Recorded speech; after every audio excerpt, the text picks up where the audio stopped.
भी जर्जर हो चुका था, हमारे द्वारा ही बनवाया गया था। आदिवासी बहुल पंचायत को जोड़ने वाला यह पुल पचौर पंचायत और लवाही पंचायत का मुख्य मार्ग पर है। आज उसको लगभग 2 करोड़ रुपए की लागत से बनने वाला पुल का हम लोगों ने शिलान्यास किया। उसके आगे भी एक पुल है, उसके लिए भी हमने अधिकारी को निर्देश दिया है, वो जा करके उसको देखेंगे और उसका भी DPR जल्द हम लोग बनवा करके उस पुल को भी बनवाने का काम करेंगे। भविष्य में हमारा यह निर्णय भी है और उस दिशा में बढ़ाया हुआ कदम भी है कि जैसे मैं डंडई से लेकर के पनघटवा तक डबल रोड बनाया हूँ, वैसे ही लवाही से लेकर के पचौर होते हुए लावाधोनी घाट को चढ़ाते हुए चिनिया को डबल रोड से हम लोगों को जोड़ना। इससे आने वाला समय में डंडई प्रखंड पूरे जिला से और हमारा छत्तीसगढ़ से जुड़ेगा और यहाँ चहुमुखी विकास हम लोग करने में कामयाब होंगे। तो इन तमाम लक्ष्य पर हम लोग एक साथ काम कर रहे हैं। क्योंकि सरकार हमारी नहीं है, सरकार हमारी जैसे ही बनती है, इस विकास को और तेज गति से हम लोग करने का काम कर रहे हैं। आप लोग और टकरा के हाई कोर्ट में केस किया, भैया हम लोग क्यों केस करेंगे?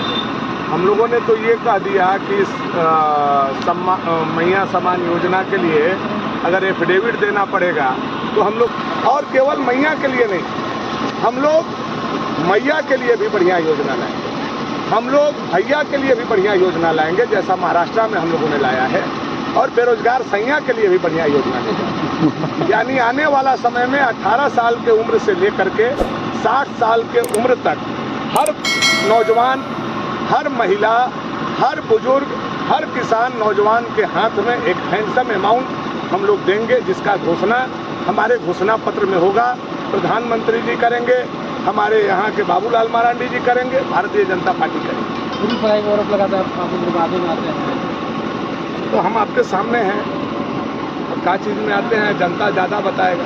सर बेरोजगारी के मुद्दा पर सर क्या कहेंगे? बेरोजगारी झारखंड में ये सरकार जो घोषणा किया था कि 5 लाख हर साल नौकरी देंगे, 5 साल में 25 लाख नौकरी अगर मिल जाती तो बेरोजगारी झारखंड का लगभग समाप्त हो, CM का कार्यक्रम लगभग समाप्त हो जाता। 5 लाख नौकरी के हिसाब से 5 साल में 25 लाख होना चाहिए।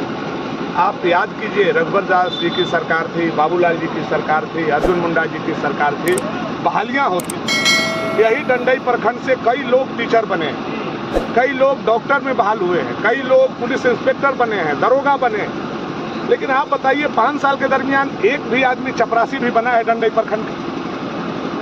यह हेमंत सोरेन जी ने सबसे ज़्यादा अगर किसी को छला है तो युवाओं को छला। आपको याद होगा कि अर्जुन मुंडा जी के सरकार में आदिम जनजाति का सीधी बहाली का नियमावली बनाया गया था। कुरवा हो, परहिया हो, हमारे पहाड़िया हो, हमारे बिरहोर हो, ऐसे जाति के लोगों के लिए जो विलुप्त हो रहे हैं, उसकी सीधी बहाली हम लोग करेंगे। ये 2019 तक लागू रहा, 2019 से लेकर के आज 2024 में है। पूरे आदिम जनजाति को भी एक बहाली में, एक सिपाही में भी बहाली नहीं की। दुख तब होता है जब उत्पाद सिपाही में भी कुरवा का बेटा और बेटी को आप दौड़ाते हैं, जबकि उसको सीधी बहाली करना है, वो पढ़ी हुई है, उसका नियमावली है। तो आप आदिवासियों के साथ भी छल कर रहे हैं, आदिवासी के बेटा बेटी के साथ भी छल कर रहे हैं। आप बताइए, चपरासी का नौकरी, ये क्या बोलते हैं, चौकीदार का नौकरी आया और उसको SC को हटा दिया गया, SC का आरक्षण 0 कर दिया। सब लोग जानता है कि पासवान समाज के लोग चौकीदार का काम करते हैं। अब आरक्षण आप 0 कर दिए तो पासवान समाज कहाँ जाएगा? कैसे आपने ये किया? कितना बड़ा पाप किया आपने पासवान समाज के साथ या SC समाज के साथ? इसका जवाब तो देना चाहिए। एक तरफ आप आदिम जनजाति के साथ करते हैं, आदिवासी के साथ करते हैं, दलित परिवार के साथ करते हैं, तो सारे लोग नाराज हैं, सारे के युवा बेकार बैठे हुए हैं। भाजपा की सरकार आएगी, उसको बाहों में भरेगी और एक एक करके सारे पढ़े लिखे लोगों को बिना पैसा का फेयर एग्जाम करा करके नौकरी दिया जाएगा, जैसे पहले दिया गया।